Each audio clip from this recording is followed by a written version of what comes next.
नमस्कार दोस्तों, मैं अजय कुमार फिर से स्वागत करता हूं अपने YouTube चैनल एके ज्ञान जिस चैनल में। आज हम देखने वाले हैं सिंधु घाटी सभ्यता का बाद का काल, ठीक है, जिसको हम वैदिक काल के नाम से जानते हैं। ठीक है दोस्तों, वैदिक काल का जो पूरा टाइम पीरियड है वो 1500 ईसा पूर्व से 600 ईसा पूर्व है। ठीक है,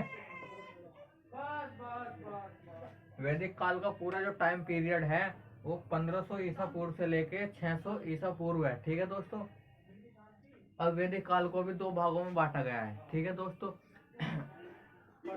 ऋग्वैदिक काल और उत्तर वैदिक काल। ऋग्वैदिक काल का जो टाइम पीरियड है वो 1500 से 1000 ईसा पूर्व है। ठीक है दोस्तों, और उत्तर वैदिक काल का जो टाइम पीरियड है वो 1000 ईसा पूर्व से 600 ईसा पूर्व है, यानी लास्ट की जो अवधि है वो 600 ईसा पूर्व है वैदिक काल की। ठीक है दोस्तों,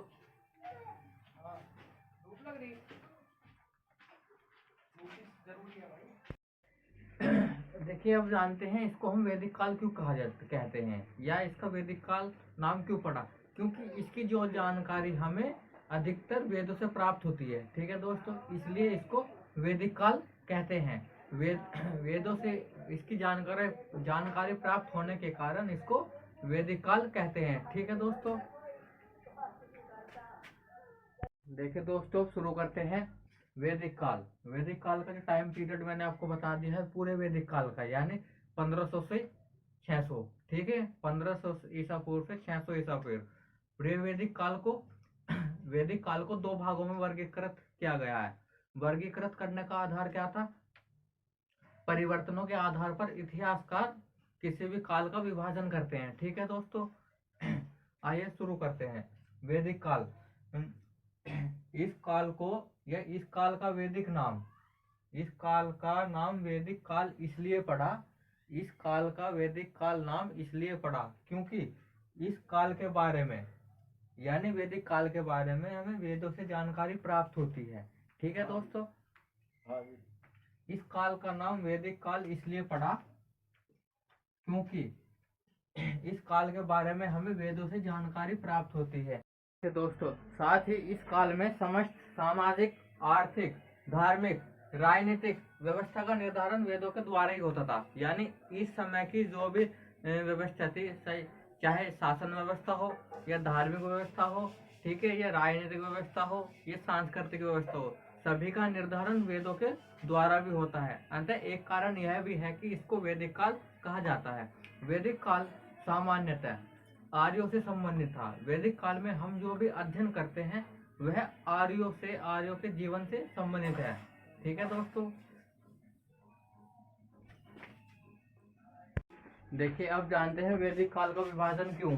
ठीक है दोस्तों, वैदिक काल को दो भागों में विभक्त किया गया है। वैदिक काल को दो भागों में विभक्त किया गया है, ऋग्वैदिक काल और उत्तर वैदिक काल। ठीक है, इस विभाजन का आधार भी मुख्यतः समाज एवं लोगों की जीवन शैली में आने वाले परिवर्तन है।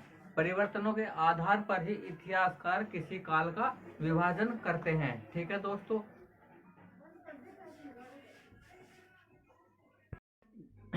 देखिए दोस्तों अब जानते हैं वैदिक काल की उत्पत्तिकर्ता कौन है। ठीक है दोस्तों, वैदिक काल के निर्माता के रूप में आर्यों को स्वीकार किया जाता है। यानी वैदिक काल की उत्पत्ति के संदर्भ में आर्यों को स्वीकार किया जाता है। देखिए आर्य जो शब्द है यह एक संस्कृत शब्द है, यानी संस्कृत भाषा का शब्द है। आर्य का मतलब होता है श्रेष्ठ या कुलीन। ठीक है दोस्तों, आर्य का जो मतलब होता है श्रेष्ठ या कुलीन, जबकि वेदों का अर्थ होता है, वेद का अर्थ होता है ज्ञान। ठीक है, आर्य शब्द का मतलब होता है श्रेष्ठ, कुलीन, और वेद का जो अर्थ होता है ज्ञान। ठीक है दोस्तों, वैदिक काल में हम जो भी अध्ययन करते हैं, यानी वैदिक काल में हम जो भी अध्ययन करते हैं वह वस्तुतः आर्यों के सामाजिक, आर्थिक, राजनीतिक, सांस्कृतिक जीवन से संबंधित है। ठीक है दोस्तों, अगर वीडियो अच्छी लगी हो तो लाइक करना, चैनल को सब्सक्राइब करना। धन्यवाद।